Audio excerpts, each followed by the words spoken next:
Hello. Today I have a recipe for a quick pear cake which always works out. It's fluffy and keeps its freshness for long. Remember, press the bell and you'll stay updated with my recipes.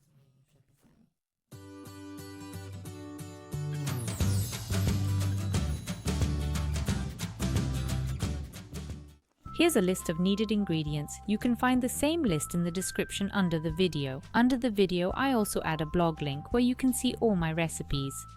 Instructions. In a bowl, pour 2 cups of wheat flour, add 1 teaspoon of baking soda and 4 flat tablespoons of cocoa, then add 3/4 of a cup of sugar and stir it together briefly.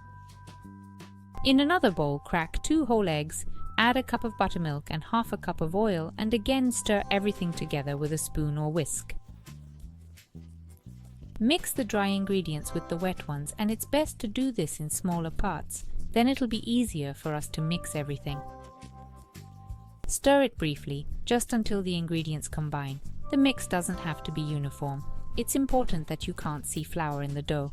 Transfer the dough to a baking tray lined with baking paper. In my case, it's a 24 cm springform pan. Put it in the oven preheated to 180 degrees. Meanwhile, place the pears on top. In my situation, I used 3 pears. Lightly press them into the dough. When the oven is heated, put the pan into the preheated oven. Bake for about 40 minutes or until a toothpick comes out dry when inserted into the cake. The finished cake is best dusted with confectioner's sugar. It's as simple as that. As you can see, it's very easy, very tasty, and definitely worth your time to prepare. Be sure to watch my upcoming videos. You can find this recipe and others on my blog. I always include a link below the video. Thank you and best regards.